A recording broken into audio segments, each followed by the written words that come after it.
ओम नमः शिवाय। तंत्र के रचयिता भगवान शिव को मेरा नमस्कार है। आज आपको एक ऐसा प्रयोग बताऊंगा जिससे कि स्त्री पुरुष दोनों को वश में किया जा सकता है। एक ऐसा प्रयोग जिससे कि आप किसी भी स्त्री को अपने वश में कर सकते हैं, किसी भी पुरुष को अपनी बात मनाने के लिए बाध्य कर सकते हैं। और ये इतना चमत्कारी प्रयोग है कि आपको देखते ही देखते असर दिखा देगा। अब तक जिन जिन को मैंने ये प्रयोग दिया है, इस प्रयोग ने कभी मुझे निराश नहीं किया। इसने अपना काम बखूबी किया है। और एक बार आंख मूंद कर ये लगा दिया जाए तो यूं समझिए कि उम्र भर के लिए ये लगा रहेगा और साध्य को आपके वशीभूत में रखेगा। इतना प्रभावी मणिभद्र वशीकरण है ये सिद्ध मोहिनी ऐसी है जो कि एक बार में ही किसी को भी आकर्षित करने की क्षमता है इसमें, और इसे कोई भी कर सकता है। मेरे पास बहुत से ऐसे क्लाइंट आते हैं, बहुत से ऐसे साधक आते हैं जो जिज्ञासु होते हैं कि भैया ये कैसे काम करती है, ये चीज़ें काम कैसे करती हैं, क्या ये सच में काम करती भी है नहीं। तो देखिए, जब तक मन में जिज्ञासा रहेगी तब तक कुछ नहीं हो पाएगा। बैरी को मारने से ही विपदा जो है वो हल होती है। उसके बारे में सोचते रहोगे क्या होगा क्या नहीं होगा, तो ये चीज़ें जो हैं इस तरह से काम नहीं करती हैं। समंदर में जब तक आप उतरोगे ही नहीं तब तक कैसे पता लगेगा कि वो कितना गहरा है। तो मेरे कहने से एक बार इस मणिभद्र मोहिनी को सिद्ध करके देखिए। और मैं आपको बता रहा हूं कि बस चमत्कार ही तो हो जाएगा। इतना भयंकर वशीकरण इससे होता है। ऐसी मोहिनी लगती है जो कि किसी के हटाए ना हटे। मैं काठमांडू में था उस समय पर, मुझे शिव मंदिर में इसकी दीक्षा मिली थी। और वहां पर एक बहुत ही प्राचीन तांत्रिक थे जिनकी लाख मिन्नतें करने पर भी वो मुझे ये मंत्र बता नहीं रहे थे। और मेरे सूत्रों से मुझे पता चला था कि यहाँ पर एक ऐसे तांत्रिक हैं जो कि उनके पास ये जो मंत्र हैं ये किसी ताड़पत्र पे लिखे हुए थे और आज भी उन्होंने वो संजो के रखे हुए थे। अब तो वो नहीं है, 2 साल पहले वो चल बसे। लेकिन इतनी गूढ़ विद्याएं जो थी ये आम जनता से छुपा कर रखी जाती थी। किसी को भी इसके बारे में भनक भी नहीं लग सकती थी। इतनी प्राइवेसी के साथ इनको रखा जाता था। आप यूं समझ लीजिए कि जब तक सामने वाला नहीं चाहेगा आपको ये मंत्र नहीं मिल सकते, चाहे आप कितनी कोशिश कर लें। लेकिन क्योंकि मेरे जानकार थे वहाँ पर और मुझे इन मंत्रों के बारे में बहुत पहले ही मैंने उनको दिखाया कि मैंने इतने सारे संग्रह कर रखा है और मैं इसका संग्रह करता हूँ, तो इसलिए मुझे मंत्र चाहिए। तो इस कारणवश उन्होंने मुझे ये दिया था और इसको बताने की मनाही थी। लेकिन मेरा मानना ऐसा है कि यदि किसी भी दुर्घटनावश वो सारा जो मैंने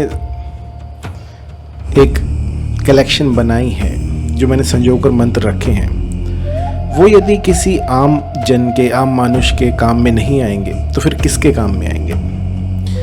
आप देखिए, हमारा जो स्वर्णिम भारत था उसको सोने की चिड़िया कहा करते थे। और ऐसे ऐसे दुराचारी यहाँ पर आए, उन्होंने न जाने कितनी बार यहाँ से सोना जो है वो चुरा चुरा कर ले गए और अब देखिए कंगाल करके हमें छोड़ दिया है। तो उस धरोहर को बचाने के लिए मैं आपको ये प्रयोग बता रहा हूँ ताकि इस मंत्र की बहुत सारी कॉपियाँ हों और पता चले कि हाँ, वाकई में ये इस तरह की सिद्धियां भी होती थी। मंत्र बड़ा ही सरल है मंत्र सुन लीजिए। ओम अमुकम वेगेन आकर्षय मणिभद्र स्वाहा।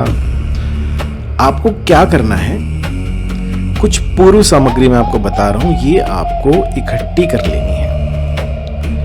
आम की लकड़ी और हवन सामग्री।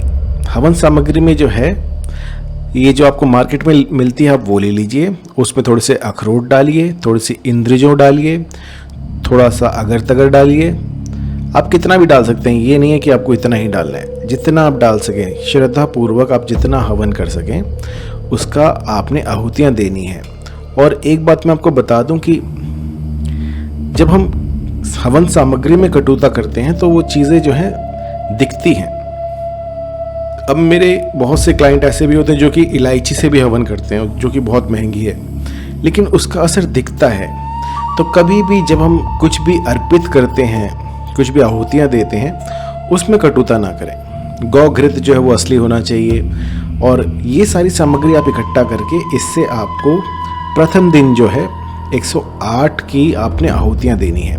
अब इसके हिसाब से आप लगा लीजिए आपको कितना लेना है। इसके बाद आपको एक माला लेनी है, कोई भी माला चल सकती है, 108 दाने की होनी चाहिए, काली ना हो, लाल चलेगी। आपको लाल वस्त्र पहनने हैं, लाल वस्त्र पहनकर ये साधना होगी। आसन लाल रहेगा, समय रहेगा दिन रात का कोई भी समय आप इसमें ले सकते हैं। आप सुबह भी कर सकते हैं, रात को भी कर सकते हैं, लेकिन जहाँ पर भी करें वो एक निश्चित स्थान होना चाहिए। जहाँ एक बार बैठ गए वो आपका स्थान बन जाएगा। अगले 90 दिनों तक आपको उसी स्थान पर 1,25,000 सवा लाख बार इस मंत्र का जाप करना है। पहले दिन आपको आहुतियाँ देनी है स्वाहा को, और उसके बाद में आप सिर्फ चैंटिंग करेंगे, इसका जो है गुम्फन करेंगे। आपकी दिशा रहेगी पूर्व की, और जब संख्या है 1,25,000 1,25,000, अवधि रहेगी 3 माह 90 दिन तक। और इसके बाद इस मंत्र को आप जपना शुरू कीजिए। जब आप इसे जपेंगे तो आप पाएंगे कि आपकी दिनचर्या में एक नाटकीय बदलाव हो रहा है।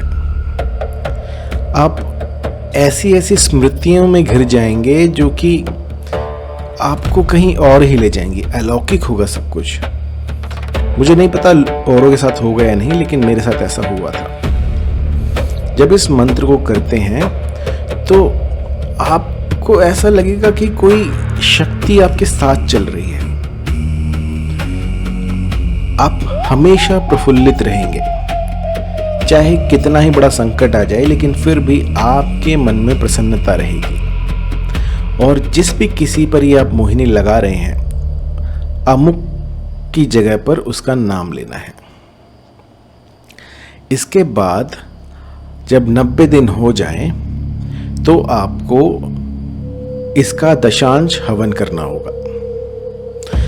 पूरी जानकारी के लिए आप मुझे कॉल कर सकते हैं 9992841625 पर, तो आपको डिटेल में बताया जाएगा कि इसको कैसे करते हैं। लेकिन अगर ये सब ना करना हो तो पहले दिन आप 108 की संख्या में आहुतियाँ दीजिए, और उसके बाद संकल्प लीजिए सारा कुछ करके, धूप दीपक और गौघृत और जो भी सामान मैंने आपको बताया है उससे हवन कीजिएगा। और उसके बाद एक निश्चित स्थान पर बैठकर, जहाँ पर कोई आता जाता ना हो, आप अकेले हो, वहाँ पर इस मंत्र की जपना शुरू कर दीजिए। मैं आपको बताता हूँ, चाहे पत्थर दिल ही क्यों ना हो, वो भी इस मंत्र से पिघलते हैं। किसी भी तरह की जानकारी के लिए आप कॉल कर सकते हैं 9992841625 पर, या फिर मुझे ईमेल कीजिएगा info@mohinividya.com पर। धन्यवाद।